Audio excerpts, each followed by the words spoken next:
All right, everyone, welcome in to episode 15 of Two Countries, Two Americas, All Sports here on February 8th, 2022. I'm Nicholas Hill, here always from Chattanooga, Tennessee of the United States. And joining me, as always, from Americana, Sao Paulo, Brazil, is Gustavo Tomazeli. And Gus, is a major sports week here in America, perhaps the biggest sports week of the year. No, yeah, it's the big game week or Super Bowl or it's huge. It's really big. It's we're gonna talk about the way Super Bowl influenced sports culture in America and in Brazil as well because it's kind of getting bigger and bigger in Brazil. It's and I mean NFL is on a rise in Brazil. I'll say it's the fastest growing sports league in terms of viewership, in terms of interest in Brazil. I'll say. Right, and it's definitely interesting to hear how many people internationally are beginning to watch the Super Bowl because I'd say the two main international sporting events are the World Cup and the Olympics, but it's the Super Bowl potentially beginning to creep into that tier. That's certainly an interesting discussion to have, and obviously on the interview podcast yesterday, my NFL podcast I'm a part of, before even we got into the matchup itself, we talked a lot about the various traditions, the various aspects of the Super Bowl that make the Super Bowl a unique experience. Because you got to think about this: the highest rated Super Bowl game in history was 115 million people, but that wasn't even the highest share because there's a difference between the raw number of people who watch a game and the share of the audience. In 1988, between the Bengals and the 49ers, nearly half of the entire country was watching that game. And in fact, I believe for the Michael Jackson performance in 1993 for the halftime show, that went over 50%, like something like 52% of the entire country was watching that halftime show. I mean, that seems impossible now with streaming and all of the different options people have for entertainment and financial reasons and access to those products. But, I guess to begin a discussion, we got to remember a lot of the people who are going to be watching the Super Bowl here don't watch any other football throughout the rest of the season. They're not like you or I, or anyone who's probably listening to this podcast who is a diehard NFL fan who watches games from Labor Day weekend all the way up through the beginning of February. Because I know some people criticize those people as being fake. Like, okay, why are you here just for this one game? But for me, at least, I don't mind it because the Super Bowl is one of the most important cultural touchdowns that we have in this country, and one of the few things we have left, honestly, that brings people together.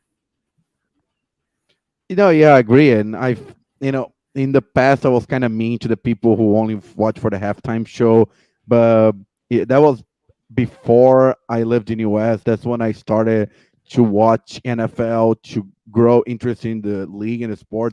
So I didn't understood how big the halftime show was. But when I went to America and lived 6.5 years, and I watched the Super Bowl with so many different ways, and I understood that halftime show is just a way the NFL found to have an audience for non-football fans. Because when you do a television show, it doesn't matter what it is. If it's sports, is if it's a sports game or like a sporting event or a TV show, you want to have the highest rating. You want to have the all eyes on you. So that was what the NFL understood to make your product entertain not only the people that watch for the what happens on 60 minutes on the field, but also what happens in between those two halves, or even before, or even after. Especially, of course, the halftime show was, a way to create, even make the dead period that nobody watches interesting because, let's face it, outside the Super Bowl, nobody watches practically. Really fewer people watch the halftime analysis or even any halftime. But I really feel that the Super Bowl is part of American culture, and in Brazil is big as well. I mean, I think I mentioned to you off the air, but this year there's going to be two TV channels showing the Super Bowl. The ESPN, with their streaming service, which here is called Star Plus. It's like the ESPN Plus here, but this is on cable. But on, I'll say the antenna. Can I call the antenna like the free TV, like the ABC, CBS, and NBC? I don't know what you. I don't always forget what you call in America. I think as of now it's DTV channels, it's digital over the air channels. Oh, DD. So okay, so there's gonna be broadcast on DTV channel, so whole entire audience that we're not being able to watch Super Bowl in Brazil because it was restricted to people who had cable. This year they will be able to watch, and I was surprised, to have a network in Brazil showing that. Of course, live sports is really not even in Brazil, not only in Brazil but in America as well. I think live sports is what networks want, because live sports, it's what turn people to the TV, because with all the polarization and streaming services getting more views and more eyeballs with TV shows and series. Live sports is one thing that people are gonna look no matter where is gonna be broadcasting.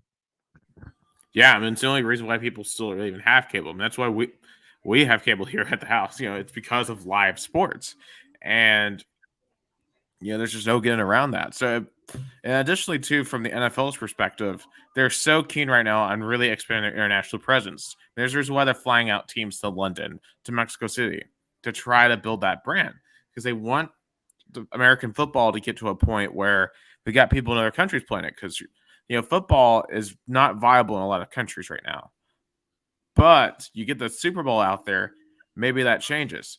But you have to change so many minds and open so many minds up to it, just because American football has so many people that need to play at one time. It's not like basketball, that's a lot more simpler to institute, or soccer, which is way more simpler to institute. Football has all the gear involved, you have to be a certain size really to be good at it.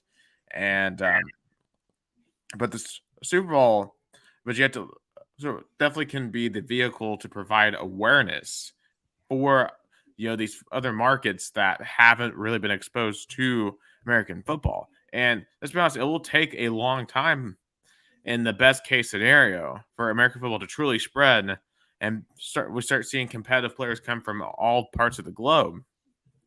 But definitely, if the NFL wants this at all to potentially happen, getting it free over the air in a place like Brazil is going to be fantastic. And what's good, at least for a Brazil situation, is you're only 2 hours ahead of the East Coast. So the 6:30 start time in America is going to be an 8:30 start time in Brazil. So it's going to be true prime time. Yes, in Brazil it's going to be a prime time. That's why Rede TV went on it and got the rights, because Sunday night is very big in Brazil, and they're gonna roll it out. And I was even surprised there was no details how much they pay, and how I think was mostly because the NFL. I've been seeing so many ads for like NFL Game Pass, NFL highlights, even on Facebook and YouTube in Portuguese. So NFL is really trying to get the Brazilian audience, not only for playing the sport, but to watch the sport, to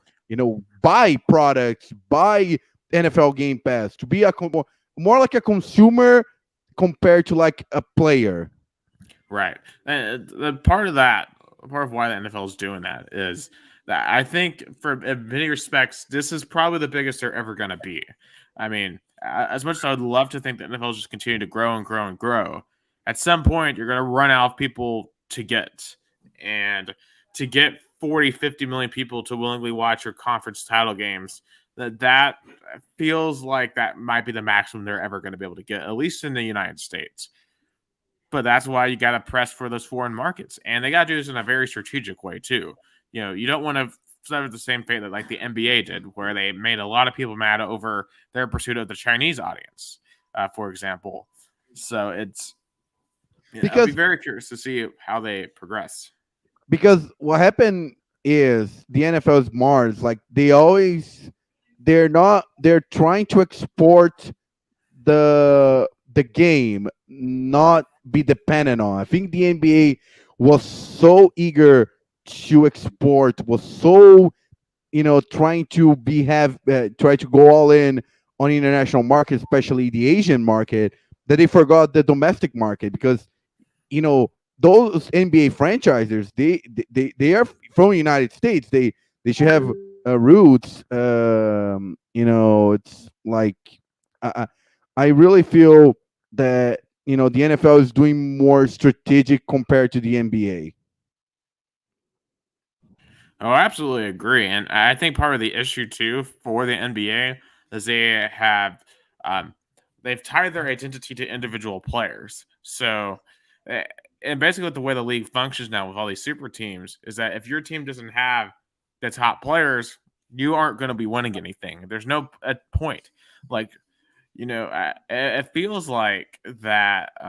For example, with LeBron, like people are LeBron fans. They're not Lakers fans. They're not Cleveland Cavaliers fans from when he was there, or they were not Miami Heat fans. They were LeBron fans. Or they are Giannis fans or Curry fans. They're not Yeah. Bucks fans or Warriors fans. And that to me in the long term is really hurting the NBA because people are not having a deep connection with that team. It's not like the NFL where people are deeper connected to their team. I would venture to guess that the amount of people who are NBA fans and are deeply connected to a team is getting lower and lower by the year because I feel like with the advertising and just the function of basketball teams now, it's much easier to just follow a player.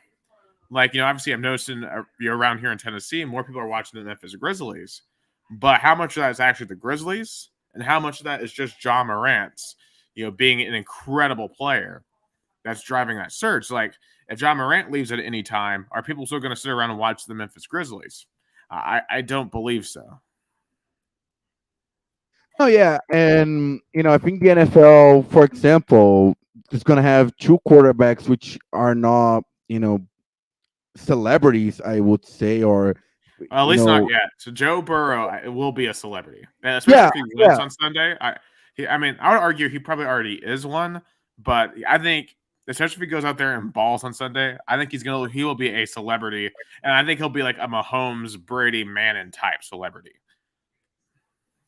No, definitely, I agree. I think he, has been home run. Oh, shout out to my friend Marcelo Pilon from Limeira.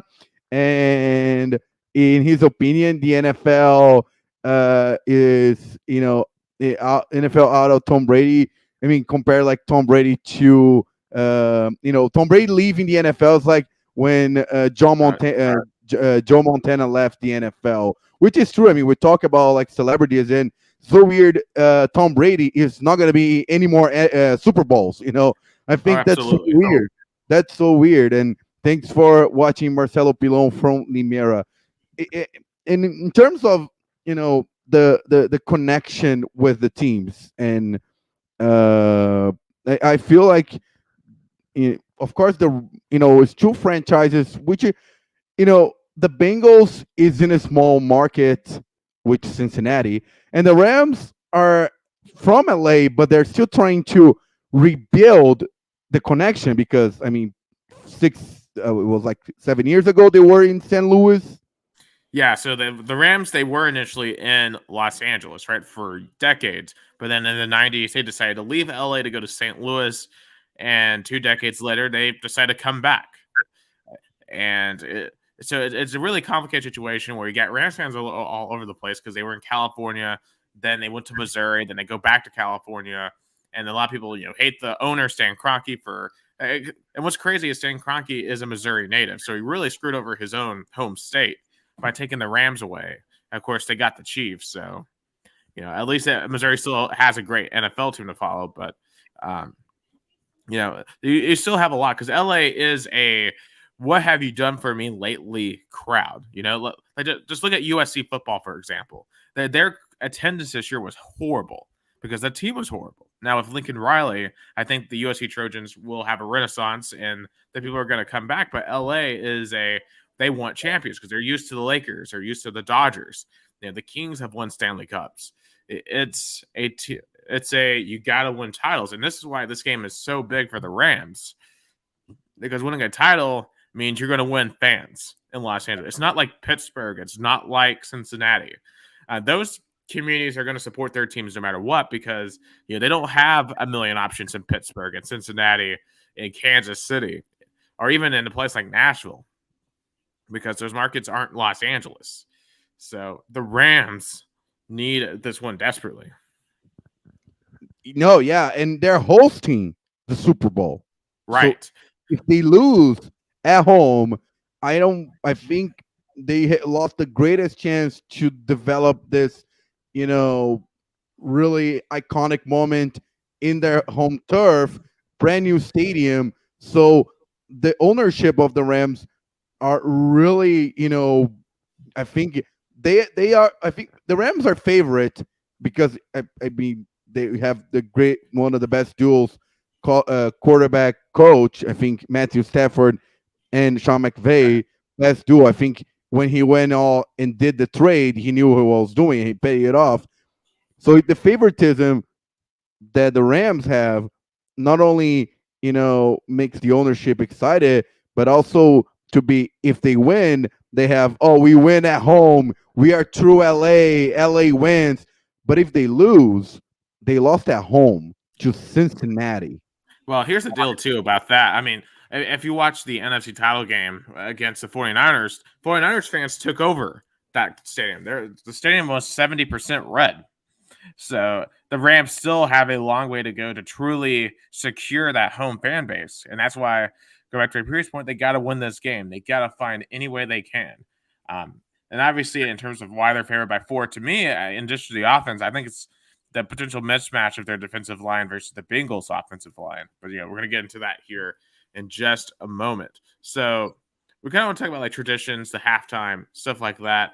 In halftime show, we were talking about this yesterday about our favorite halftime show ever, and just some of the different answers that could come up. I'm just curious: do you have a favorite halftime show ever? And additionally, what do you think about the halftime show that's going to be performed Sunday night? Because this is going to be a crowded stage because you have Eminem, Dr. Dre, Snoop Dogg, Kendrick Lamar, and Mary J. Blige all sharing the stage. I have 5 different artists for a 15-minute show, which is my main concern with it. There's just a lot of people to try to fit in, especially a lot of very famous men. You got someone like the highest selling rapper of all time. You've got the most critically acclaimed rapper of the last decade. You have, 2 of the OGs for the West Coast hip hop in there as well. And then you've got one of the highest selling R&B artists of all time. That's a lot of accolades to try to kind of blend down to 15 minutes. I think it's possible. I mean, you have to remember if you play 1 or 2 songs, that's what people are going to remember. And to be included in a moment like that's what an artist wants. I don't think, Eminem, Dr. Dre, Snoop Dogg, they are not, they are not. I, I don't think they are jealous or they're gonna have any issues. I think they're just proud to be included. I think that's what an artist wants, to be included in a big moment like that. I have a memory. I think I want to say it was the halftime that Lady Gaga performed. That was iconic. Uh, Not only because of the concert in 2017, but because the broadcaster, the Brazilian broadcaster, Everaldo Marques, he, after she performed, she said, "Lady Gaga, you are ridiculous." In America, it's understood that was an amazing performance, right? Yeah, well, I'll say this: Lady Gaga had an amazing performance in 2016, and the one thing that'll always stick out to me, well, actually, technically it was 2017, but it was the end of 2016 season because you gotta remember that was the same game where the Falcons blew a 28-3 lead, and so one of my friends in high school was a Falcons fan. I just remember he turns to me the next morning in government class, and it's just like, "Well, Lady Gaga was good." That never talked about the game. Just did not want to talk about it. Of course, if I were a Falcons fan, I don't think I would have watched sports ever again if I had to watch my team blow a game like that. in a championship game. I'm just imagine if like the Vols or the Titans blew a championship game like that. It would take me years to recover. But just historically, yeah. First of all, on this halftime show coming up, I'm excited for it. But again, I don't know how much each artist is going to be able to shine. And then what are the abilities left? Because Eminem, let's be honest, he's kind of fallen off over the past decade. Dr. Dre and Snoop Dogg. I mean, they're not what they used to be because I mean, they're no longer young. Right? They're not. They don't have the same energy that they had when they busted on the scene in the late '80s and early '90s. So, but I think it'll be an interesting show. I'm interested to see what the set list is, and I'm interested in what homages they have because I think a lot of it's going to be California themed. But just to conclude my story, in America, the term ridiculous can be for something good, right? Right.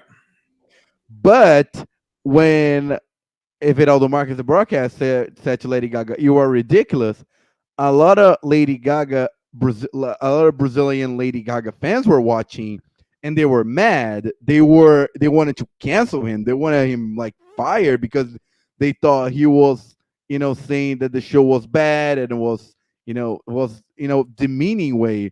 But and he had to like rush to Twitter to explain like I was using the term to praise, to say she was good, not that she was bad. But that was one of the things I remember on the halftime show. Oh, I remember.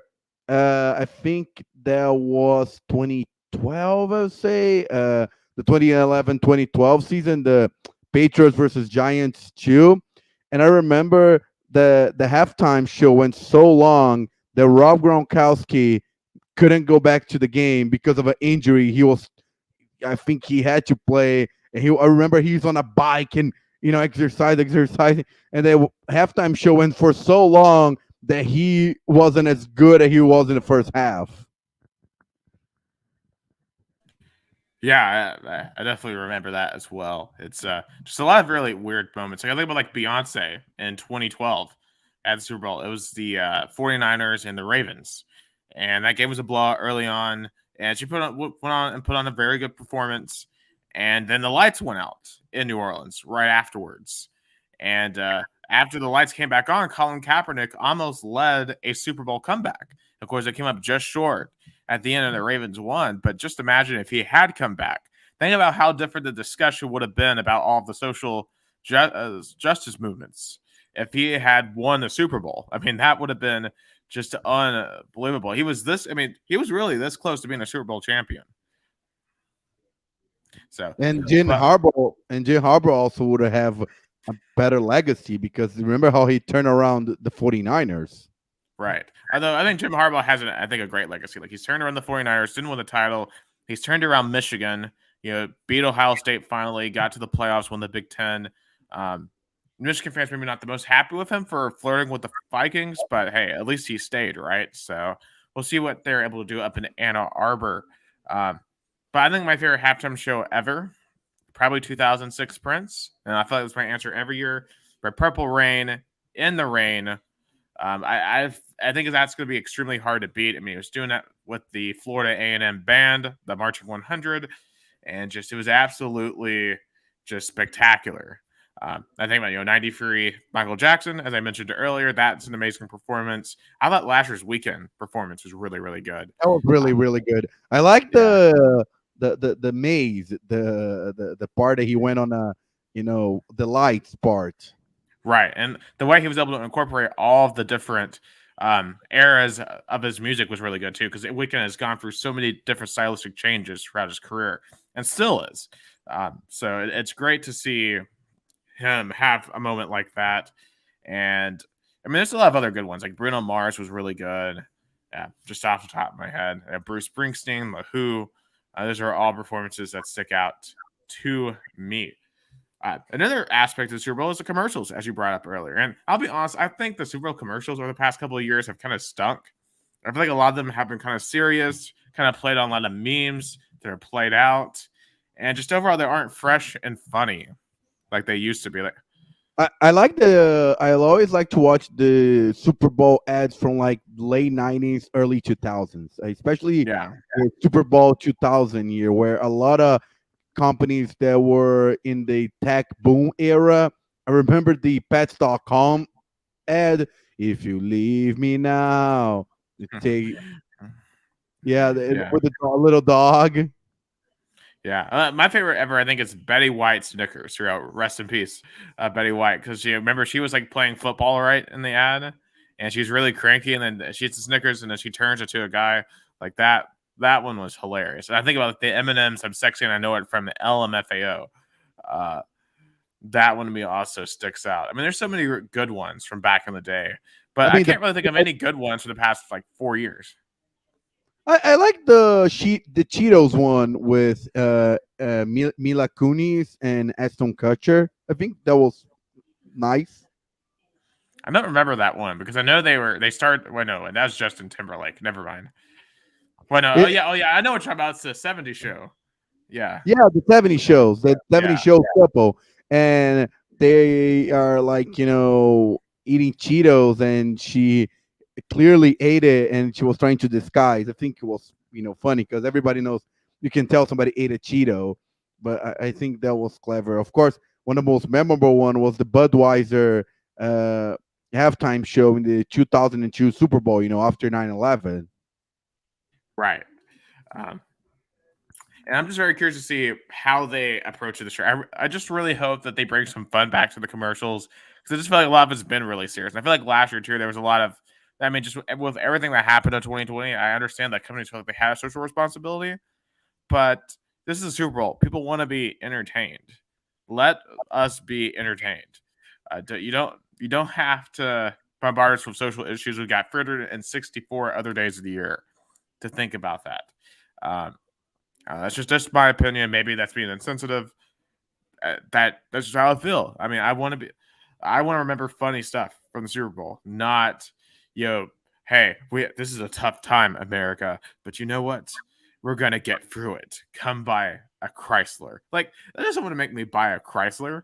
Like But I think this is go even deeper than the Super Bowl halftime ads. Is in Brazil, one of the guys I like to watch on YouTube, he was talking about how brands they don't want to be consumed, they want to be loved, they want to be people. Brands today they want the consumer to not hate them, so they want to create ads. They do be like, oh, they are nice, oh, they care about stuff, instead of hey, they have a good product, maybe I'll buy it. I think that's the key right. point. And that's the thing. A lot of people forget to say, oh, this brand's good. Like for example, I have a MacBook Air and an iPhone.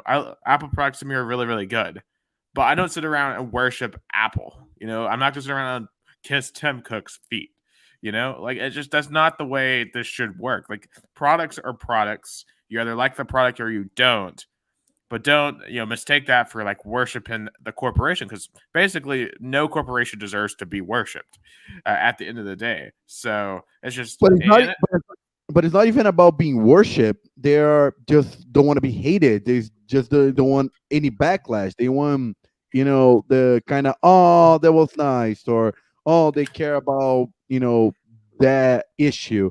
But at the end of the day, they feel like they have to sell their product or to sell their brand so people will remember it.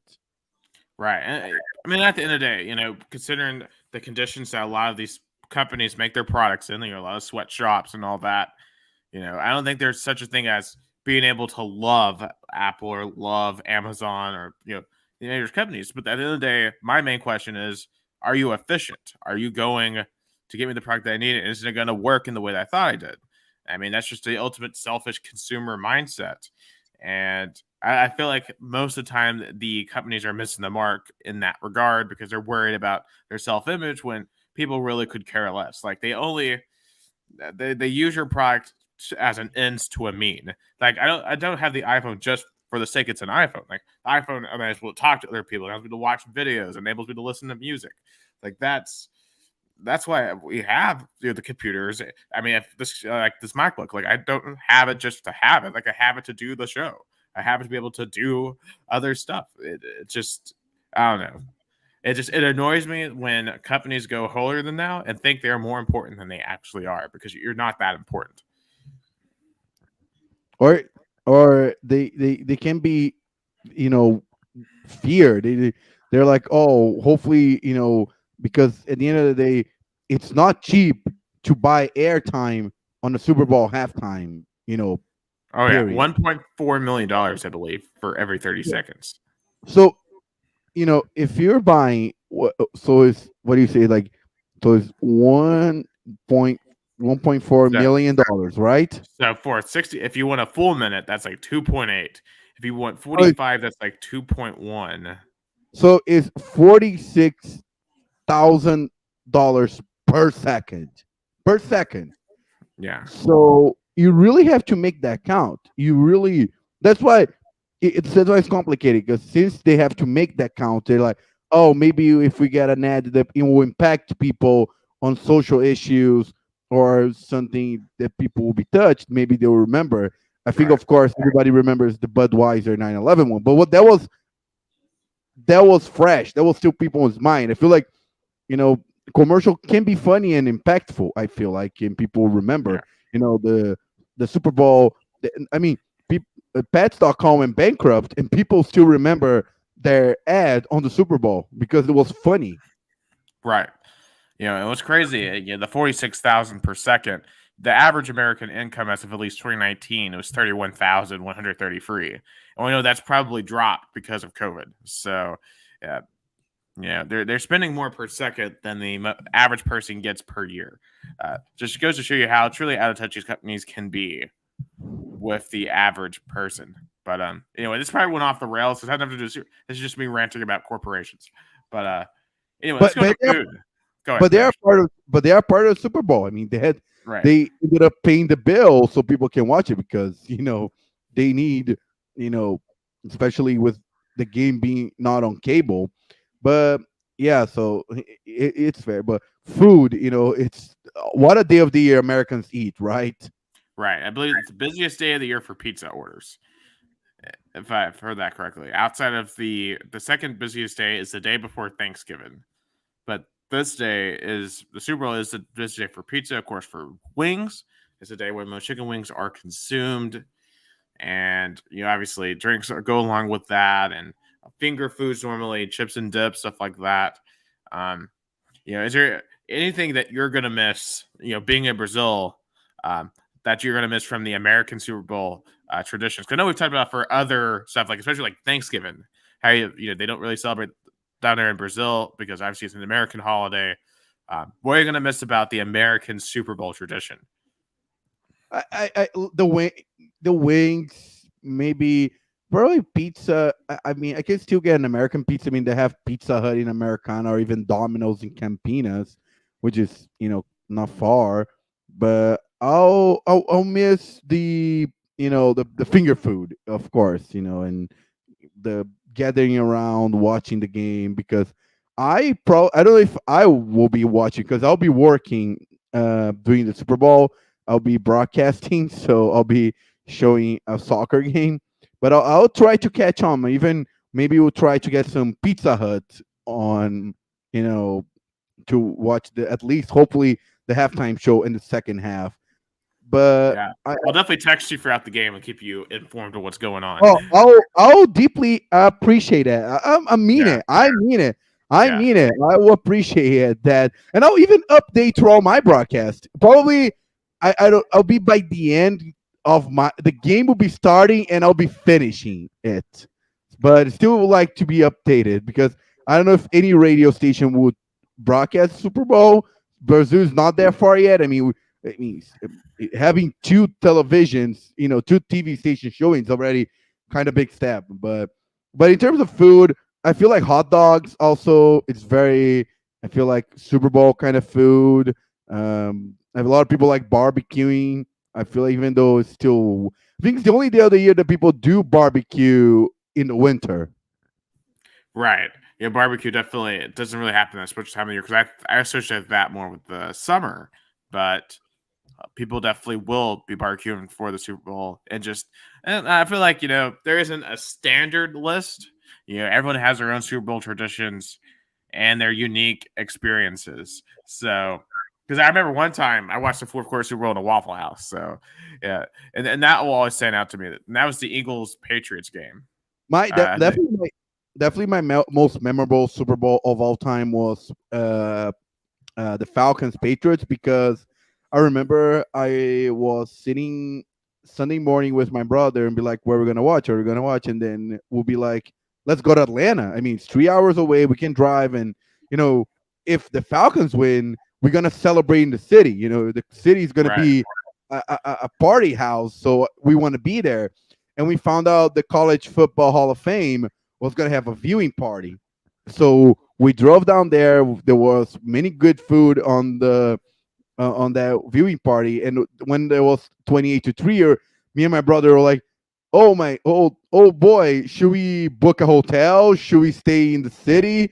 We're thinking about that." But then the second half came, and then the Patriots won. Then we went back to Knoxville, but still was very memorable to watch the Super Bowl in the city of the team. Who I was just said it wasn't a viewing party at Georgia Dome, but I think there's a rule in the NFL that the teams that are playing the Super Bowl cannot do watch parties in their own stadium. Yeah, because I know the Bengals fans were wanting to do that at Paul Brown Stadium in Cincy, but they can't do that. So it's I think it's I mean, I wouldn't think maybe they can do that at Great American. I think it's Great American Ballpark. You know, the yeah, the home of Reds. the Reds, I would have think, because NFL, there's no control. MLB, I mean, the Falcons just got unlucky. I mean, probably there would have been a watch party at the at Tourist Park. Back then was SunTrust Park, but I remember they were still under construction. Right. So I'm looking this up right now to see what. Let's see. So they're gonna be doing stuff all weekend in Cincinnati. Like it's basically gonna be a festival all weekend in Cincy. So if you're watching this from Cincinnati, definitely take advantage of it because it's going to be a fun weekend up there in the But I Ohio don't River. understand why the NFL do not allow teams to do watch party in their own stadium. I don't understand. Right. So I see one in Dayton, Ohio, which is right an hour north of Cincinnati. So um, obviously all those people are going to be going crazy. I'm sure across Ohio. I bet Ohio State University is going to have some good watch parties with all the Bengals fans there. But yeah, the Queen City is going to be going nuts. Of course, Cincinnati, Southwest Ohio, Northern Kentucky, that far southeastern Indiana, that whole region's going to be going absolutely nuts. So let's get into it. The Super Bowl itself. We've been talking a lot about the traditions outside of it.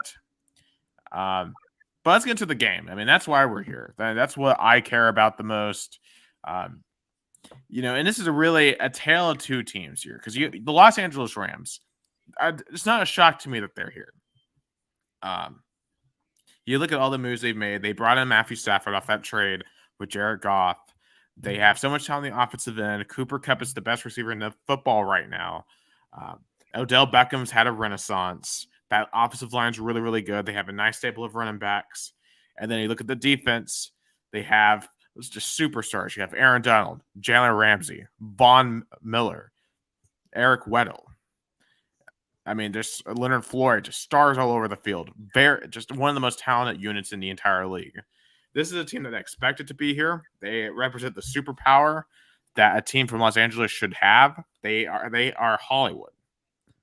But then you have go ahead. And they're so aggressive on the trade deadline. They got Von Miller and they got Odell Beckham Jr.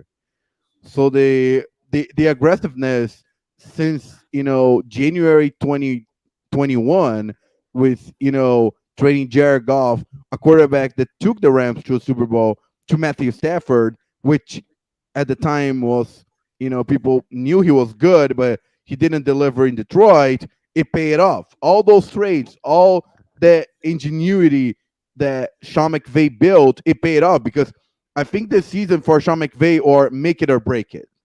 Right, because he knew he wasn't going to get done with Jared Goff. Jared Goff's not an awful quarterback, but he's just not elite. He's not going to elevate the team. We saw what happened against the Patriots a couple of years ago. He can get you there, but he's not going to get you over the hump. Matthew Stafford has that capability. He's a very, very good quarterback, and I'll be curious to see if he wins this game, just where his legacy begins, because I don't think he'll ever be in the conversation for best QB ever. Like you can't go a decade plus without winning a playoff game. No matter how bad your supporting cast was. But But I wonder if definitely, he's going to start. but that will definitely will be the ticket to the Hall of Fame. I think that will I punch think the so. ticket. Because he has the stats. Like his stats are unbelievable. He just doesn't have any accolades. But if you win a Super Bowl, you've got the stats and you've got that ring. That might be enough to get you in. I think you might need two to solidify. And then he ties the number of Super Bowl victories with Aaron Rodgers. Can you believe that?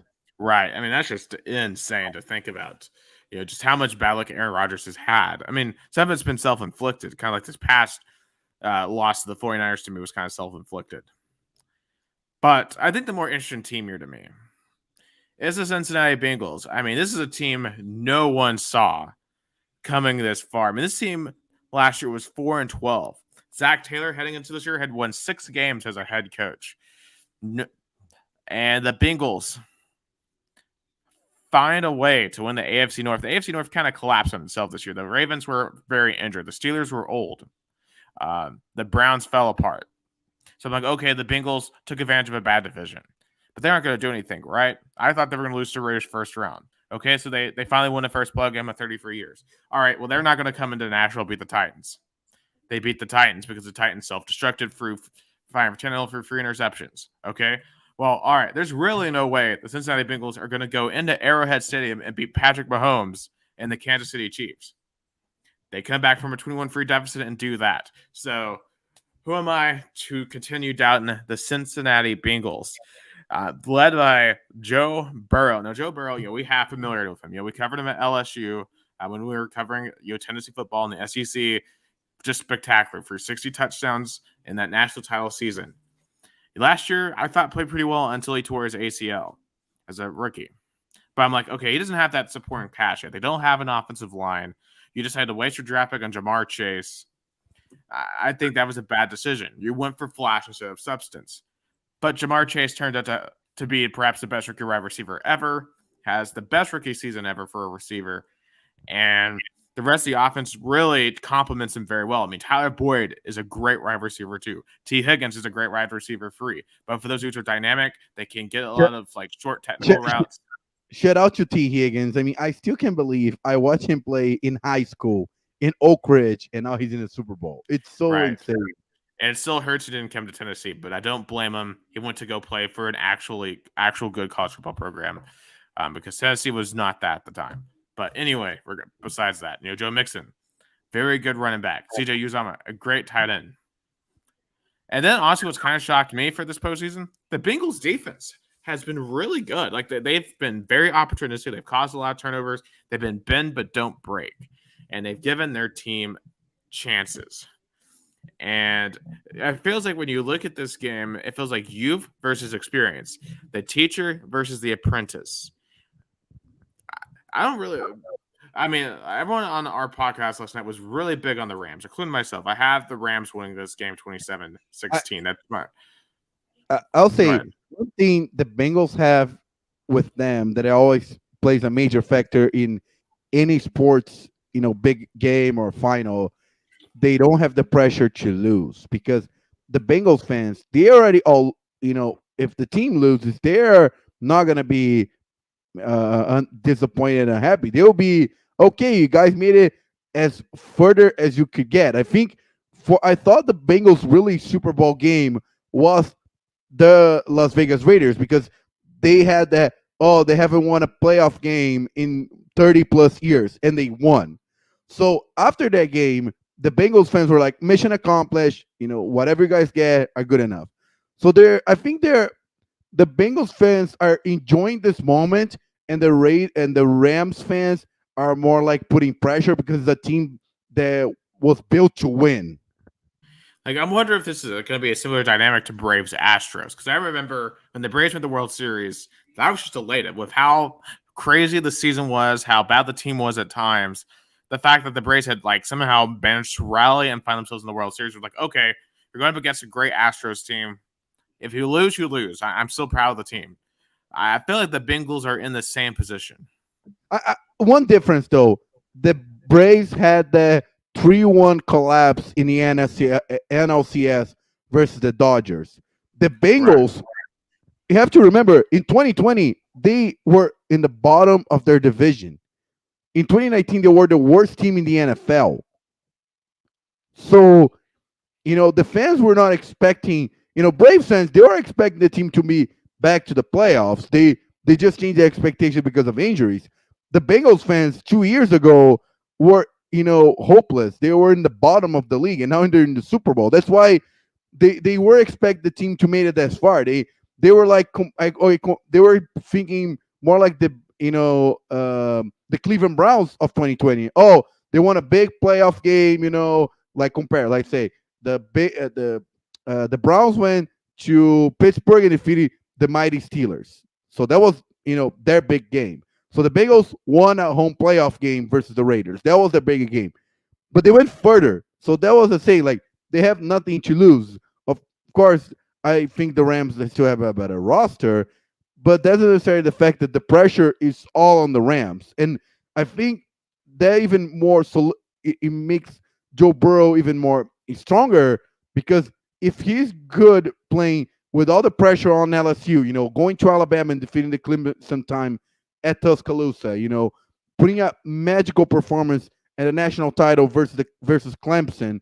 So imagine a game that he has no pressure on. He is, all the pressures on Matthew Stafford, a veteran quarterback, 10 plus years in the league, his first Super Bowl. And the thing about Joe Burrow too is if you've seen interviews with him describing that playoff run back at LSU, he doesn't really feel pressure. At least he doesn't portray that. He always seems to be very cool. Talking about, I mean, he literally got fitted for a championship ring before the Clemson game. Like that's how confident he was we're going to win that football game. I mean, it's just he exudes confidence. There's a reason why he's changed the culture. He is the culprit. He is going to be the guy that can carry Cincinnati back to being a consistent contender because with as young as he is that likely not going to be the first time he's going to be in this spot. Now, it's going to be difficult to get back here every year the next 10 years when you have Mahomes, Allen, Justin Herbert, Lamar Jackson, and teams like the Titans out there that are going to be really, really good. But Burrow's always going to give you a shot as long as he's healthy. And also, it's interesting. Joe Burrow changed the culture of the Bengals, and the Rams, added in their culture Matthew Stafford. So Matthew Stafford incorporated the Rams culture, and the Joe Burrow, kind of changed the Bengals culture. Right. And the culture change, and sometimes it gets thrown around as like, oh, we got to change the culture. Like anytime that a new team brings in a new coach, it's a culture change. And people get tired of hearing it because, it's an overused trope, but it's very true. You got to have a right culture.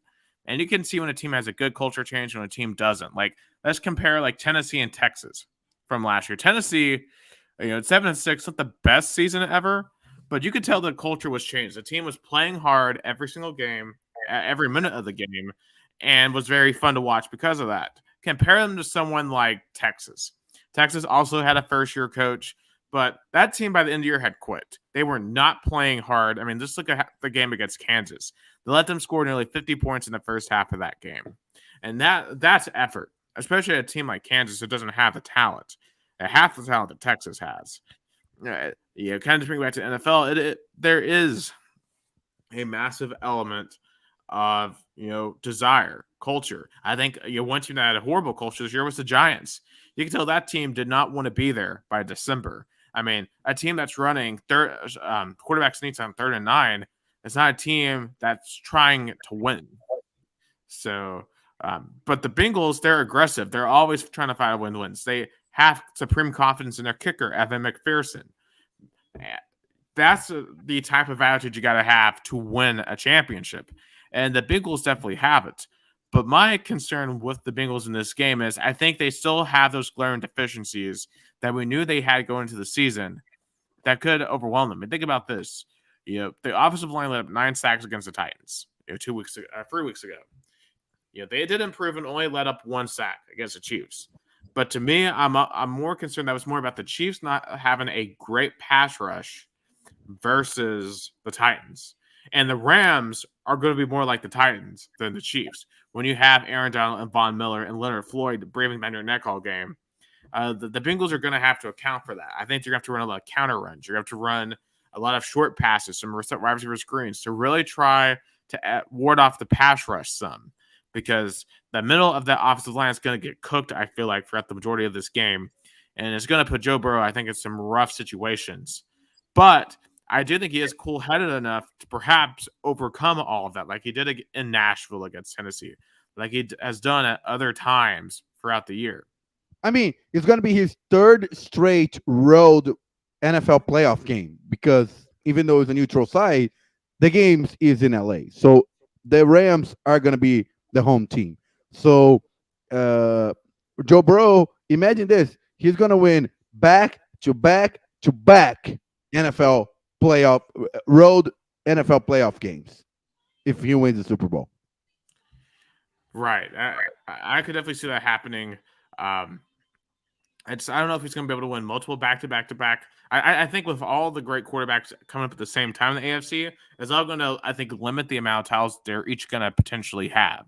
And a lot of it just depends on what the teams do around them.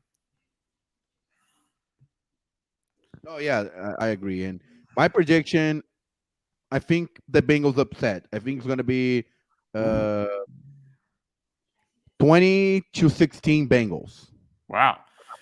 So you think the Rams offense is going to blow? And I'll say this. The Rams offense is very turnover prone. I think about the game against the Titans where they turned over the ball 4 times. And even though the Titans only had 195 yards of offense that day, the Rams got blown out. A couple of weeks ago against the Bucs when they were up 27-3.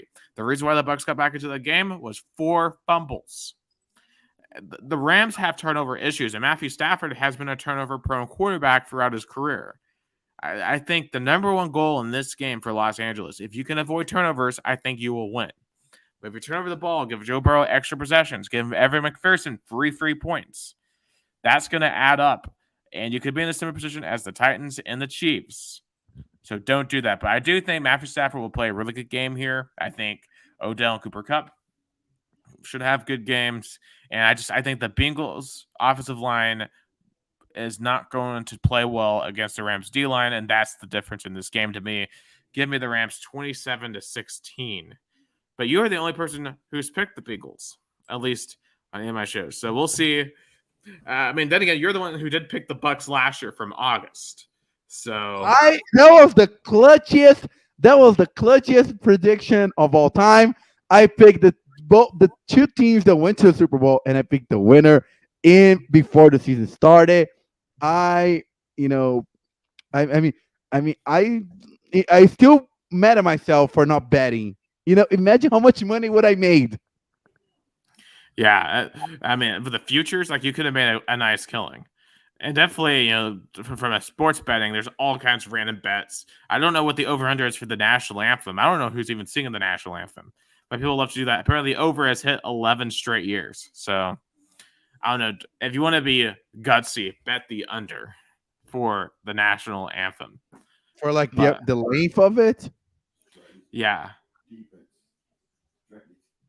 Yeah. Yeah, so, yeah. But so anyway, go ahead. No, I was gonna say that I imagine the amount of bets, like who's gonna score the first touchdown, which player. That's I saw one that's like under the jersey number, like under 23.5, over 23.5. So especially if you want to go gutsy and go for defensive touchdown, you might want to go the over 23.5. Like that's, I don't know, it's silly what a lot of people do, but definitely be responsible with that. If you don't blow all your money on random prop bets, please be smarter than that. But that does exist out there. Do you have any other comments on the Super Bowl before we move on to the next topic? And I just hope Inglewood, SoFi Stadium would do a nice show. And, I hope it's a really fun Super Bowl. Of course, it's the first Super Bowl after the pandemic. I would imagine it's going to be 100% crowd. I haven't seen any news about limitations or anything like that. So it's good to see because, the Rams are going to have something Tampa didn't. Tampa did not have an 100% capacity crowd last year when they play at home. So the Rams are going to have that. And I would imagine, I don't know how many Bengals fans are able to travel to LA. I wouldn't think there's so many, you know, Bengals fans that have the kind of money to spend in a Super Bowl ticket, Well, hotel in LA. yeah, I mean, most Rams fans don't either, man. That's been a topic of discussion all week is to how inaccessible the Super Bowl is to the normal person. Like the cheapest tickets are $15,000. Literally, I think I saw Antonio Brown earlier, like spent $2 million on a suite. Like you have to be really wealthy to go to Super Bowl or save up for a long time and blow all of it, which I don't advise anyone to do because I feel like the Super Bowl in person is probably not the greatest experience because you're missing a lot of the other features of the Super Bowl. Like the Super Bowl is a made-for-TV product, and unless you're a diehard fan of a team in there, like if the Titans were in it, sure, I'd want to go, but you have to, I guess, really plan for it. Yeah, that's what made me glad. That's why I think soccer fans is still good because Libertadores tickets were not in that room, but they're getting close, but they're still not there yet. But that's when there was the Super Bowl in Atlanta, I thought about going, but it was it was 2,000, $3,000 a ticket. It's too much. Of course, supply and demand. A lot of people would want to go to a game like that because it's the biggest sporting event of the year. So it's one game. Right, right. So let's kind of move on to some other NFL topics real quick. Pro Bowl was Sunday. I didn't really watch it because it isn't worth it. Like it really is just glorified flag football. I think it really should just be straight up flag football. That might be able to make it at least a little more entertaining.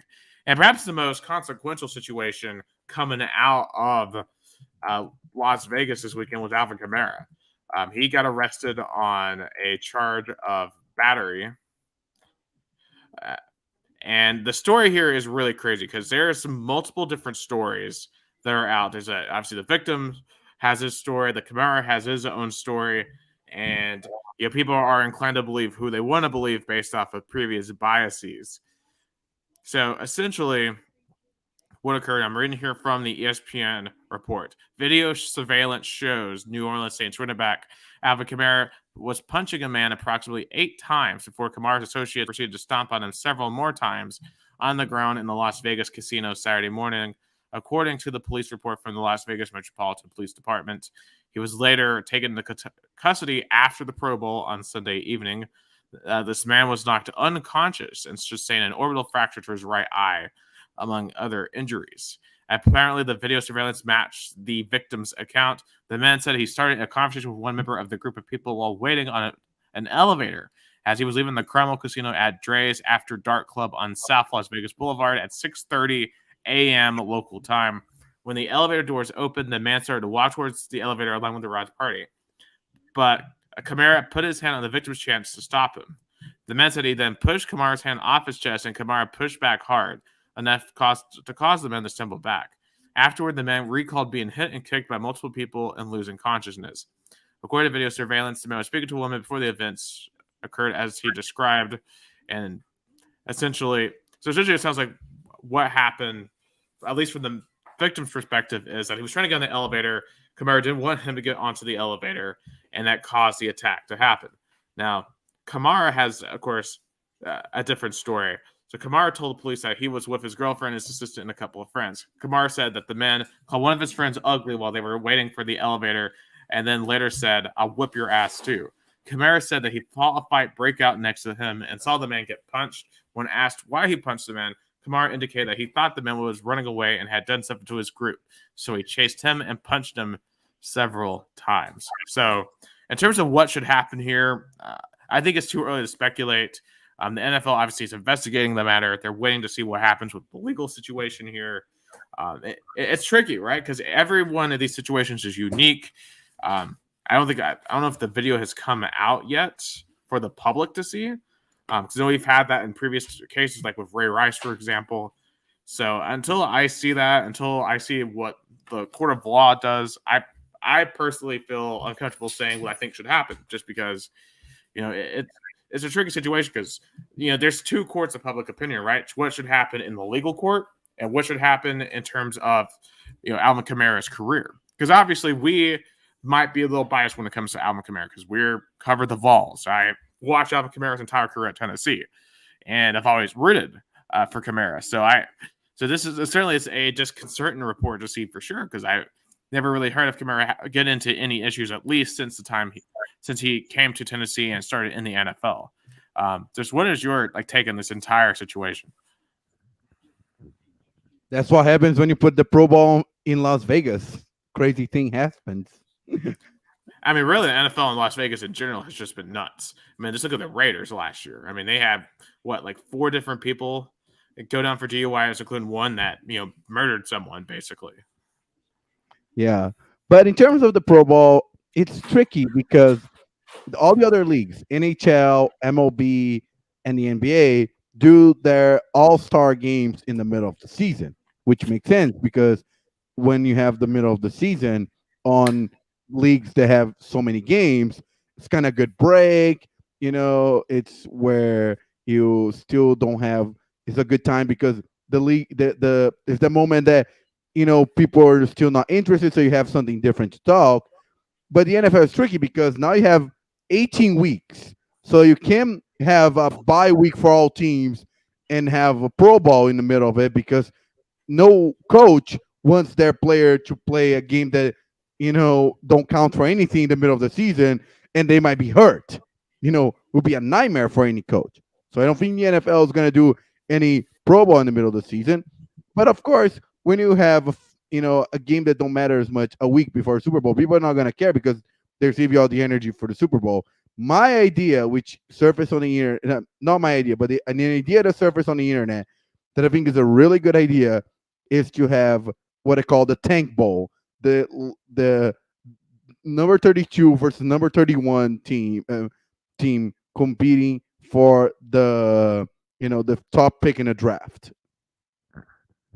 So this year that would have been the Lions and the Jaguars. We were to have a Tank Bowl, and that would I think prevent someone just going 0-17 because you still have to win your last game.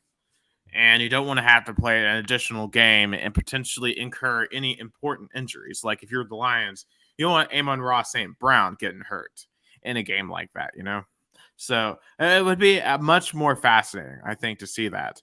And it'd almost be like a relegation game in it to an extent. Yeah, but I mean, I think the Pro Bowl, it's a nice time for players to showcase, show their abilities, to have a good time, and all the American leagues, the leagues in America want to have like an all-star game or a game that showcase the best.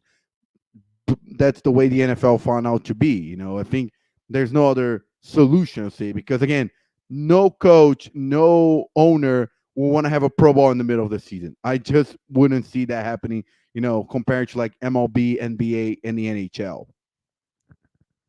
Right. It's ultimately not that important to ultimately fix. I mean, if you want to watch it, you want to watch it. It's fine. I think that's a game for Nickelodeon. I think that would be more like a game for something like a Nickelodeon kind of thing. Of course, I don't. It's funny to have a Nickelodeon kind of game in a wild card, but I think it could be even more Nickelodeon kind of thing in a Pro Bowl because that's the point that you could do like the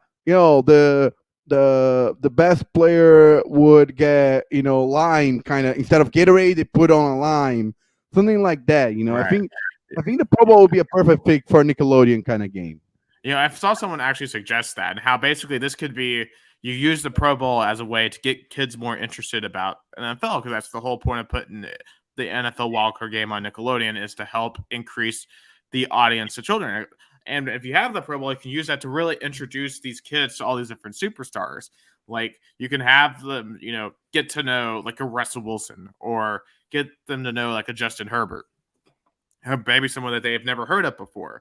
And really, because kids won't care if there's not like huge hits or anything like we do because we watch football on a consistent basis. They want to see cool things, and you could really you tell the players to just go out and do like some tricks or whatever that would really impress your kids. So I actually don't think that's a terrible idea.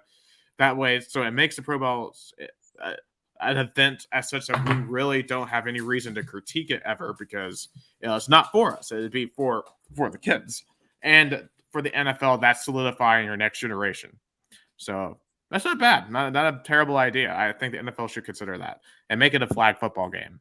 But one last NFL note before we move on. My Tennessee Titans have extended contracts for Mike Vrabel, a head coach, and general manager John Robinson. The contract details were not disclosed. And I think that's the right move. Obviously, John Robinson has done a fantastic job as GM. We saw how he's built up this roster. Has made, I think, a lot of great moves.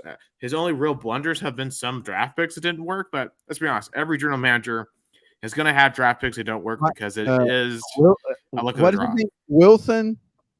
Yeah, Isaiah Wilson. Yeah, Isaiah, we heard about that one. I always remember how much Jackson Williams, our colleague on Rocksall Sports, hated him. Oh, yeah. He was not an Isaiah Wilson fan. And Jason Wyrick really made our other colleague always was sure to remind him about Isaiah Wilson. I don't know what he's even up to. I hope he turned his life around because I think at one point he got arrested. But yeah, but outside of some of those blunders, he's done a good job. Mike Vrabel was just coach of the year this year, was able to get the number 1 seed with 91 players throughout the year. Very deserving of that. And of course, I know a lot of Titans fans are still very frustrated over what happened in the Cincinnati game, but you do have to look at the season as a whole. And this was extremely, extremely successful. Overall, I mean, a team who goes through that many players throughout a season should not have that much success. So, yeah, he just got overall, Mike Vrabel turn around because I remember, I forgot the coach before Mike Vrabel was Mike Mularkey. Mike Mularkey. He didn't look like the guy who could bring the Titans to the other level because Mike Vrabel was able to brought the Titans to an AFC championship despite all odds. He won the division despite all odds with the injury. So I think he's building momentum. I think next year is a make it or break it year for Mike Vrabel. I don't know if it's make it or break it. And it depends a lot on the two seasons. Yeah, I do. I think that's saying a lot. I mean, there might be some people who want him gone. I don't. Anyone who does, I think, is stupid. Like literally, the Titans before Mike Vrabel at best were 9-7. So, I'm enjoying the current tenure, but I still do think like we probably need a better quarterback if we want to win the title. It's just back-to-back playoff eliminations at home that stinks. Right.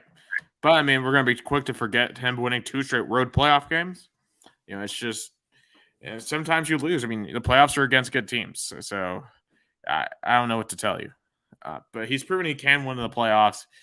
But I do think a lot more of that is honestly about the quarterback. I don't think Tannehill's a good regular season QB, just not good enough in the postseason. But at the end of the day, I don't know if there's really any way the Titans can improve that position before next year. So we're just going to have to hope Ryan Tannehill finds a way to get it done next year. But there's one non-football thing I want to talk about that happened Sunday evening. But it took place in a football stadium. But it wasn't football. It was racing. The NASCAR made its return in the preseason Clash event, which historically has always been at Daytona. At the Oval up until 2 years ago. Last year, they did it on the Daytona road course.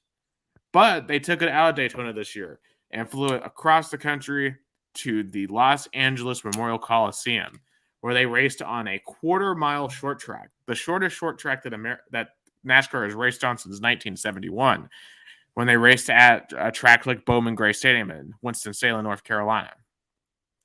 And I gotta be honest, I thought it was a very entertaining race. It was a good short track racing.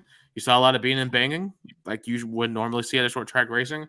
And I thought the cars themselves looked really good.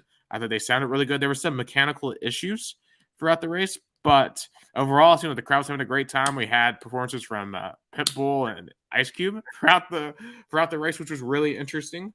And but what's interesting is there was over 50,000 people that showed up at the Coliseum, And a survey showed that over 70% of those fans had never attended a race before. So they really got out to a new audience. The race itself drew over 4.3 million viewers on Fox, which this were last year would be the fifth highest race for the entire season. So a lot of good momentum to have heading into the Daytona 500 next Sunday, which is your Super Bowl race. It is the biggest race of the year for NASCAR. So, of course, Joey Logano won the race. Had to hold off a challenge from Kyle Busch. So I'm definitely excited for the rest of NASCAR to begin. No, yeah, and I think it's always interesting when you mix two sports. For example, when the Battle of Bristol, when a football game is played in a NASCAR, kind of racetrack. So I think having your sport in one of the most iconic, stadiums, I think that will definitely build up your audience. Right. And honestly, the NASCAR should repay the favor. I mean, Tennessee went to Bristol. Why can't NASCAR come to Neyland? Could you imagine a NASCAR race in the middle of the UT's campus? That would be crazy. I mean, it's I can't see a racetrack in the middle of Neyland Stadium. And if they did it at the LA Memorial Coliseum, they could do it there. That's true. So because like all it'd have to be is like a quarter mile around, and there's enough room inside Neyland, I think, to do that. So I don't know. It'll never happen, but that's just an insane idea. But I'll be curious to see where else they bring this back to, because this wasn't the first time they've ever done that. Because they had done it before at a place like Chicago, at Soldier Field, and they're saying they're looking at doing it at other places, and perhaps trying to take it international as well. Because historically, NASCAR has been to like countries like Japan before, and it's raced exhibition races out there in the 90s. So yeah.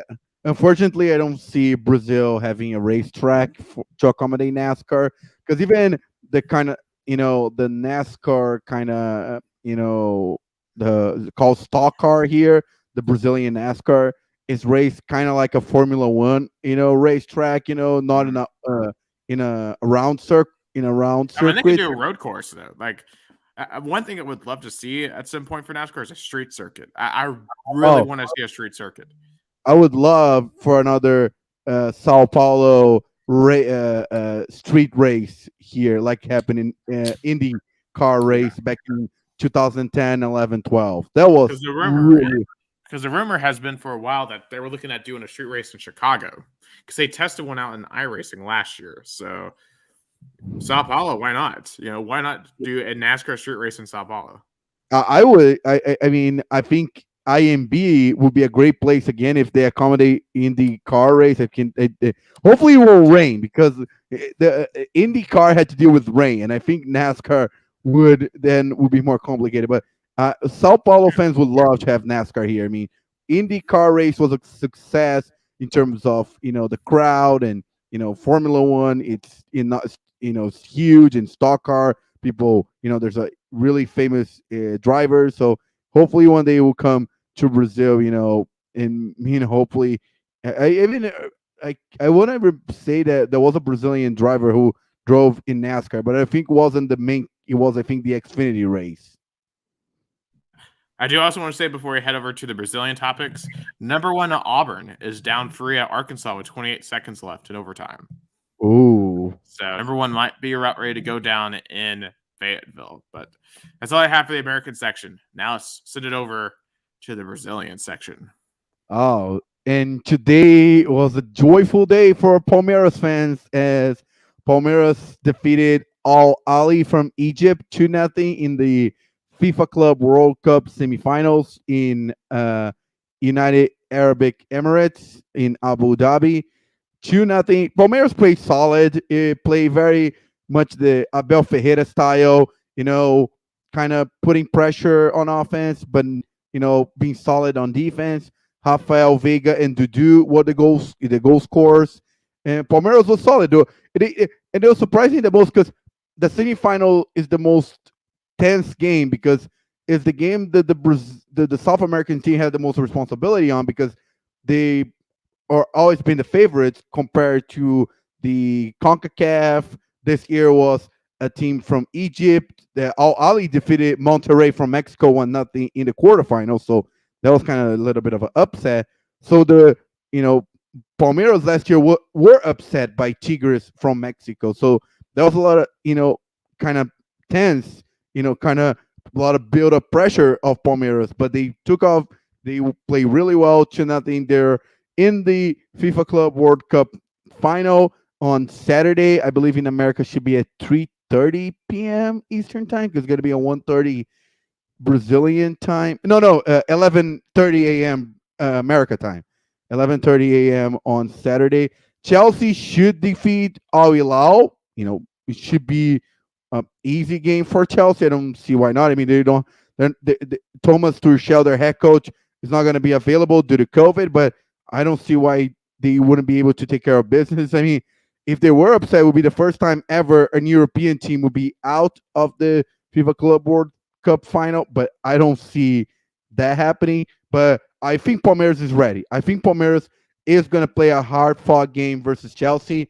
I I I mean, I think it's 60-40 favorite for Chelsea. I think Palmeiras has his best shot of finally winning the FIFA Club World Cup championship because that has been the knock, has been the meme kind of team for all the anti Palmeiras, the Palmeiras rivals. The music that I showed you, that's the only title Palmeiras does not have compared to Santos, São Paulo, and Corinthians.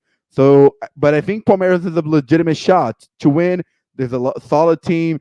Even the roster decision, the final roster to go to the Abu Dhabi, the way Abel Ferreira handled maybe some of the players that he won't be able to bring it. Well, some young players who has not been focused, that need a little bit more maturity.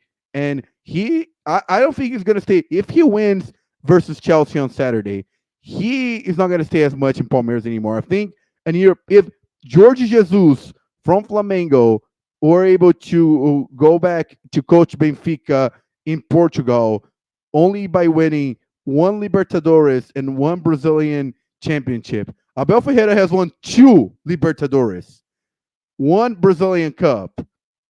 So this show, if he wins the FIFA Club World Cup final versus Chelsea, I don't think he's going to stay in Palmeiras as long. I think an European team will come, trying to get him. Maybe Benfica or Porto or even, other markets. I'll say Spain or Italy. Because Abel Ferreira is one of the best. For me, he was the best soccer coach in 2021 in the world. He was, getting two Libertadores titles in 1 year, even though it was technically the 2020, but he won in 2021, and with arriving the mid season, with all the pressure that has been coaching Palmeiras, with all the money that Palmeiras were able to have due to the sponsorship with the big bank and education conglomerate. But I think Palmeiras has the best shot to finally win the FIFA Club World Cup, championship. 2-0 was very solid performance, and Palmeiras fans, I think they're gonna be counting out the days until Saturday. I mean, I talked to Palmeiras friends, and some of them were not able to sleep. Some of them are like nervous because they're close to winning a tournament that it's been the meme kind of thing. Right, especially if you can upset Chelsea. I mean, that's gonna, as you said, put you in the market for all kinds of jobs. I wonder if you beat Chelsea, can you even get to the EPL? Even like how many of those teams would be interested? Yeah. Well, and it's not only beating Chelsea. I think it's what he was able to do with Palmeiras. Winning. He was the first. He was the first foreigner coach to win back-to-back Libertadores, which is not an easy tournament to win. Have to remember it's a tournament that you play with only the best South America. They had to play, of course, the Brazil. It was funny that Palmeiras beat three Brazilian teams in the quarterfinals, semifinals, and the final. Flamengo, Atlético Mineiro, and São Paulo. But still, it's the best of South America, and it's even the chant of the Palmeiras fans say, "Libertadores is our obsession." It's their desire.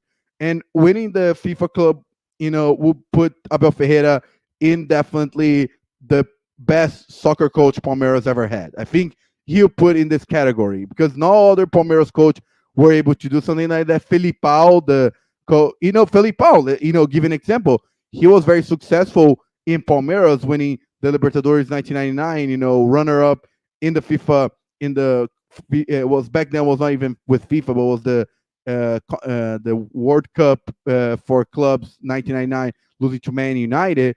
But then he was able to go to Chelsea in 2009, of course, after winning the World Cup with Brazil, do a great performance in Portugal.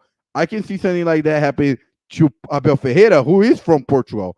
So I mean, I see Abel Ferreira as being one of the most desired soccer coaches in the near future, not only in the South America market, but even European market as well. But and last time Chelsea went to a FIFA Club World Cup final, it was in 2012, and when they play another team from the city of Sao Paulo, Corinthians, and they lost 1-0. So Palmeiras fans are hoping that will be another, will be the second time Chelsea went to the FIFA Club World Cup and loses. Will be the second time, because they won the Champions League twice, and there will be the second time they lost in the kind of. But British teams, they don't care as much, I believe, about the FIFA Club World Cup tournament. In Europe, probably only Italians and Spanish and maybe the Portuguese care about the tournament. I don't think German teams or British teams care about the tournament. Of course, Chelsea see as like an obligation and something that disturbs their title race in the EPL, having to go all the way to the Middle East to play this tournament. Right. So like for example, for yesterday's game, what time did that kick off in Brazil? Yeah, was today. It was 1:30 p.m. Brazil time. So of course was in the middle of the day in a business day. So a lot of people had to figure out ways to watch. And I saw a lot of stories of people leaving work early to watch. Of course, the finals on a Saturday afternoon, which makes it easier. Yeah. But also breaking news, Gus. Arkansas has done it. 80-76 winners in Bud Walton Arena in overtime. So number 1 Auburn knocked down, no longer undefeated in SEC play. I mean, it's tough to play in the SEC. I mean, I remember when the Vols were number 1 and were defeated. Oh yeah, I mean, it's basically impossible. With 18 games, like no one's going to go undefeated whatsoever. And of course, I didn't talk about them, but the Vols have been playing a lot better recently. 5 straight SEC wins. So shout out to them and the Barnes, although they lost Olivier Kamwa for the season. But just to finish up Palmeiras, they're gonna play on Saturday, I believe Chelsea, and I think it's gonna be 1-0 Palmeiras in the final. Who you got? Sure, I'm gonna go Palmeiras. We're a Brazilian show after all. I think Chelsea is in their B team. So they don't really care about this. I don't think they're gonna give 100%. But this is a case where Palmeiras is gonna want it more. So I'm going with Palmeiras. Yeah, I think that too. I think they wanted more.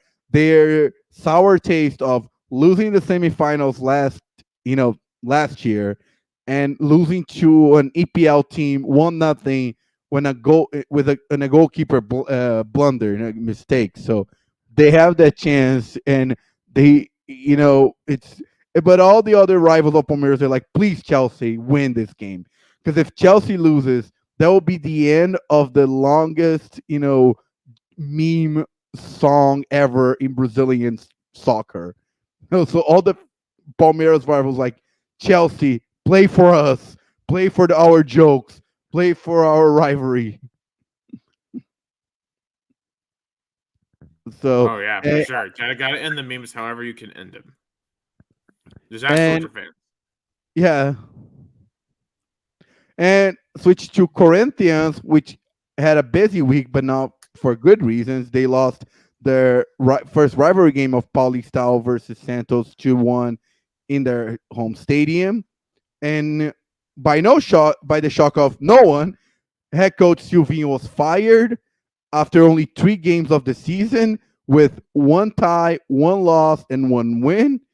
But Corinthians fans were done with it. I think they were a little impatient. I think I would have given him more time. I think he was able to bring Corinthians to the top five last Brazilian championship was an accomplishment after the disappointing start of the season. But Corinthians fans, they see Silvinho not in being the head coach that can bring this team to his maximal potential.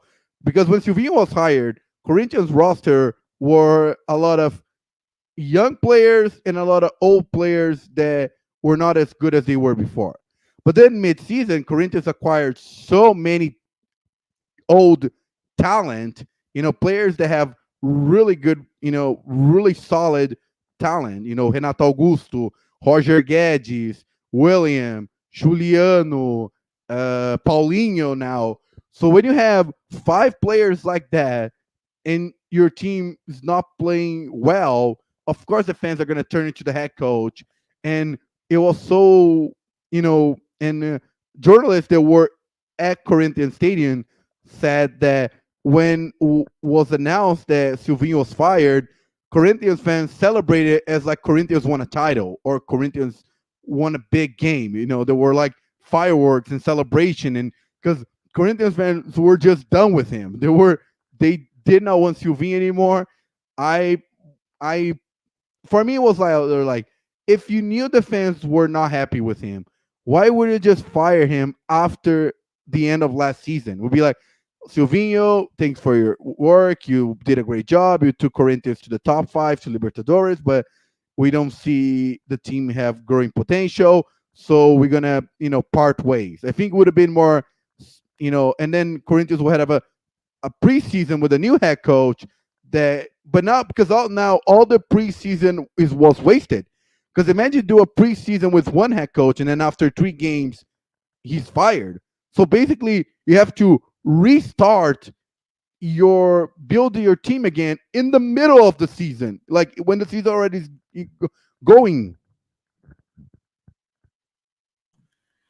Oh, absolutely. It kind of reminds me a little bit of Vols fans. So if our top celebration days have been days when coaches get fired, but you can only do it that so much before you just have complete instability.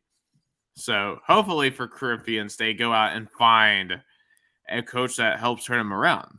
I'm not even going to pretend like I know a list of candidates. Uh, Do you have anyone? Do you think have anyone in mind that you think would be a great fit for them? I would like Renato Gaúcho, former Grêmio and Flamengo head coach.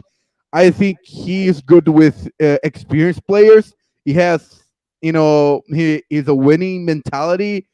But 2 problems. One, Corinthians wanted him last season when he was fired from Grêmio, and he was not interested. His daughter used Corinthians interested in Corinthians fans to grow her social media numbers, and then she was expected. Oh, my father might go to Corinthians, and then he didn't went to Corinthians. He was never interested back then because he knew he was going to Flamengo, and then Corinthians fans were mad at him and mad at his daughter. So I don't see Corinthians front office going for him.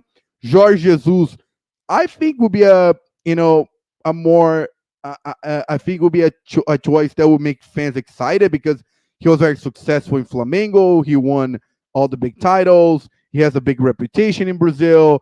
He would even be interested because he wants to rebuild his career after a really really disappointing time in Benfica.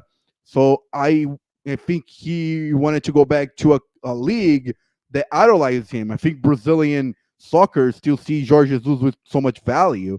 So, and Corinthians is the second largest soccer team behind Flamengo. So, if Jorge Jesus wins in Corinthians, he will be a soccer coach which won in both big brand soccer teams in Brazil.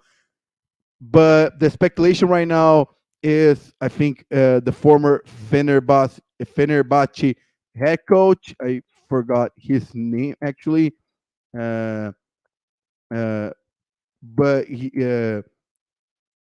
was one of the Vitor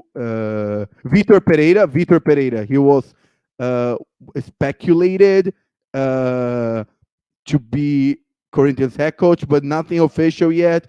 I think Corinthians might want to try a Portuguese head coach because after seeing Palmeiras hiring a Portuguese head coach and having so much success, you want to kind of do a copycat and try to find your own Portuguese head coach to get the maybe get the same success or close.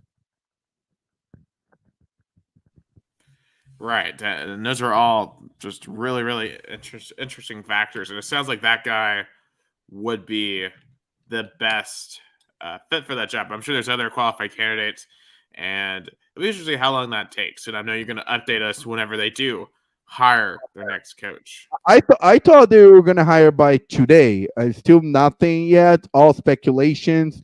Corinthians still gonna have an interim head coach for Thursday's game versus Mirassol, and they won. Interesting, they won versus Ituano 3-2 after Silvinho was fired, and you see the attitudes of players were different. They were playing with more determination. They were playing with more guts.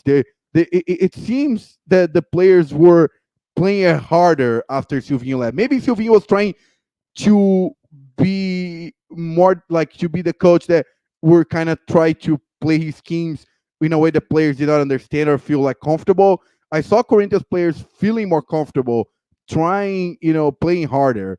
But I'll keep guys updated. Corinthians, but still, I think it just showed Corinthians management you lost. Like Corinthians president, when he was made the announcement, after the game, he was shaking. He was shaking. He was nervous. Rumors that he was even, beaten up or threatened in the locker rooms after the game by Corinthians, fans and Corinthians, front office people because there were so much anger at him for the choices, of course, keeping Silvinho and losing a derby game at home.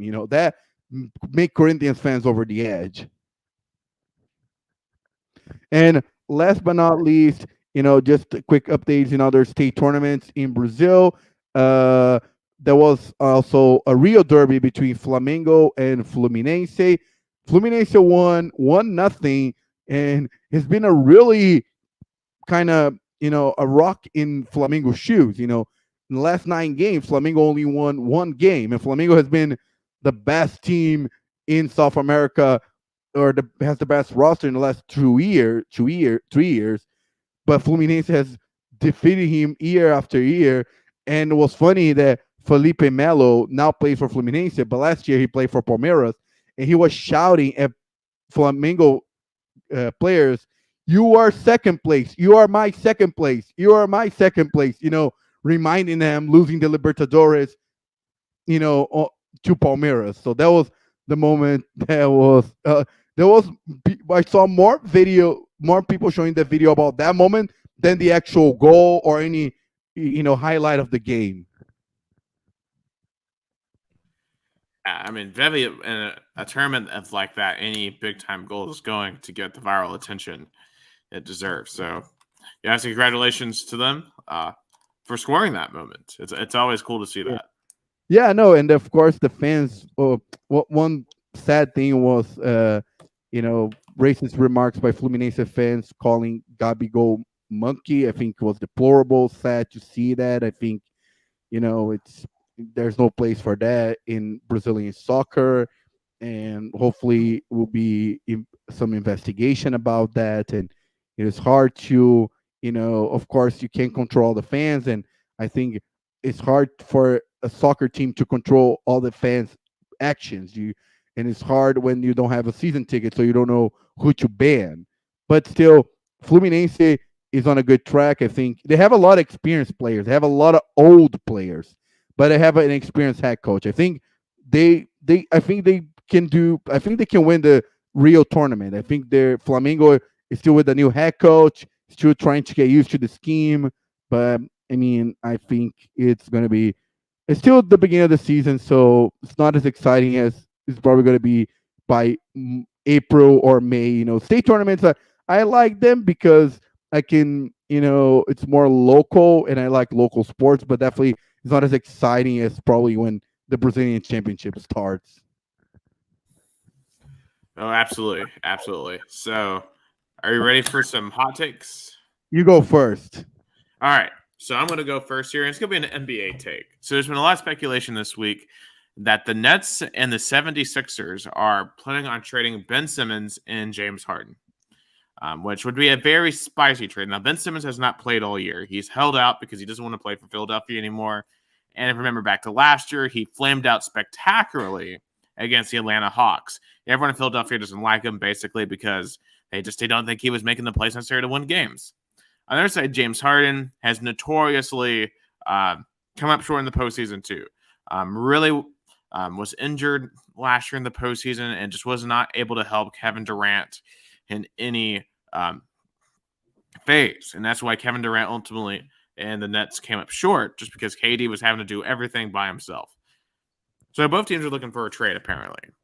And I don't know if this is going to happen, but if it does, I think Brooklyn and the Nets would come out on top.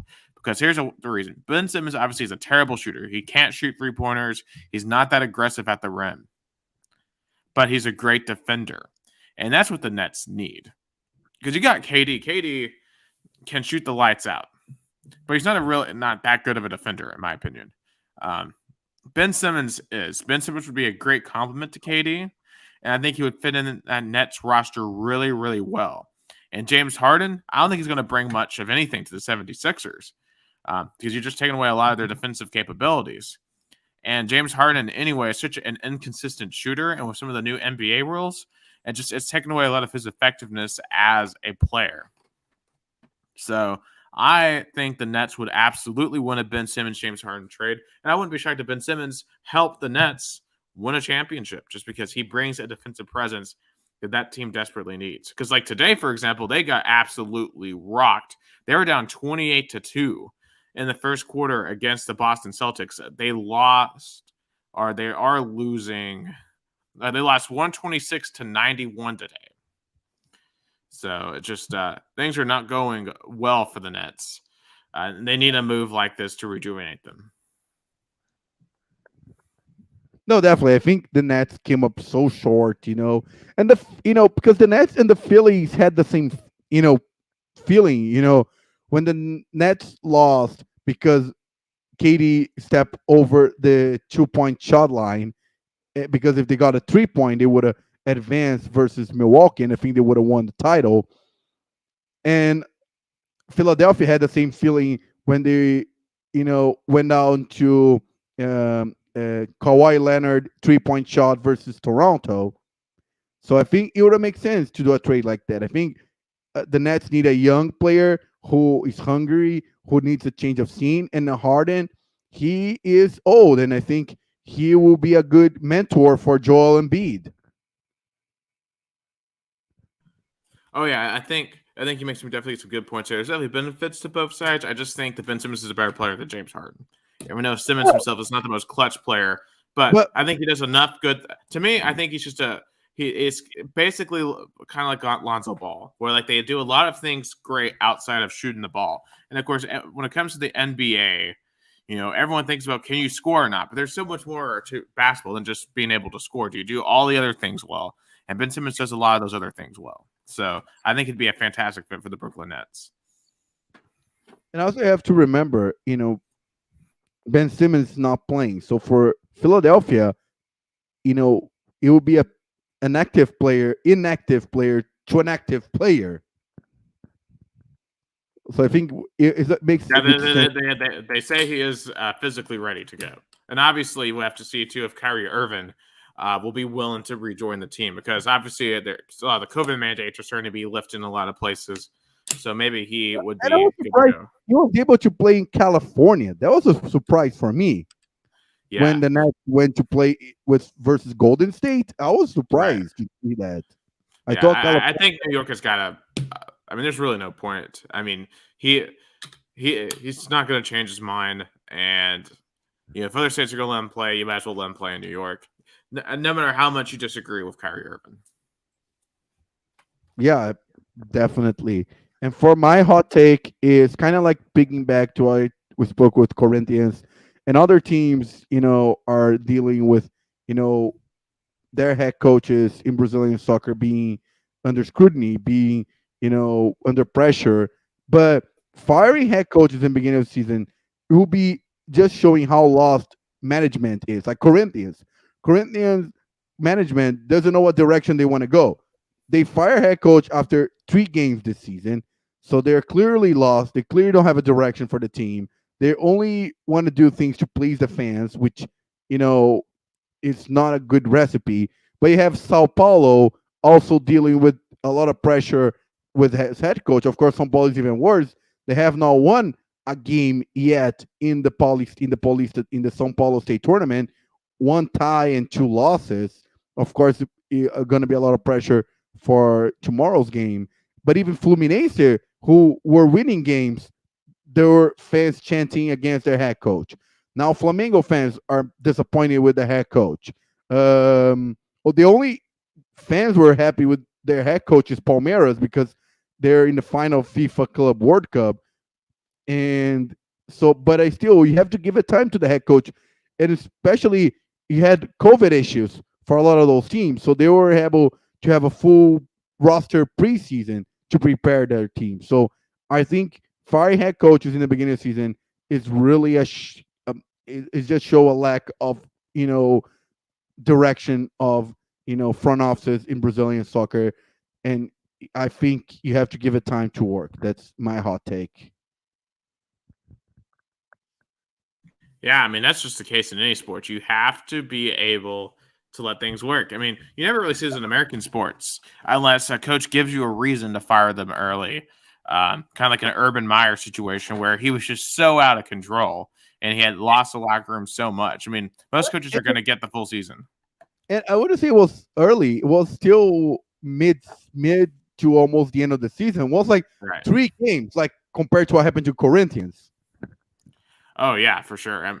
I mean, it's very rare to fire a coach that early in the season for any reason. So just firing him for results is silly. I mean, imagine if Josh Heupel was fired because they lost to Pittsburgh. It's just like it's dumb. You have to give people time to build up their culture. So, and that's why I think a firing like David Coley, for example, the Texans was dumb. Like he didn't have any expectations this year, and I thought the team outplayed their expectations. So, I mean, the Lions, they kept their coach, even though they won less games. So, I don't know. It's just interesting to think about how teams approach certain And also, situations and how much patience they have. just for example, Corinthians, one of their coaches were on their list was Bragantino head coach, Red Bull Bragantino head coach Mauricio Barbieri. And if you think like, let's say, 6 years ago, a Bragantino head coach wouldn't even think about, staying in Bragantino and, refusing Corinthians. They would go right away. But now Mauricio Barbieri doesn't want to leave Bragantino to go to Corinthians. Why he would leave a team who's in the first division, who has stability, who he has a lot of good infrastructure to work and patience, and go to a chaos and so much pressure with Corinthians? Sure, even give Yeah. good head coaches kind of a little, cold feet. Oh yeah, like if you can, um, wait and hold on for a place where you're gonna have more stability. Yeah, you wait for that. I think that's kind of been Tennessee's problems, for example. Um, I think some people have been scared off by the whole, you need to turn this around in 3 years when you have Alabama as a permanent rival, you have Georgia as a permanent rival. Uh, and that's just partially on the administration and fan base to learn to be more patient. And it sounds like they need to learn that same lesson. Patience is a virtue for a reason, and you have to have it.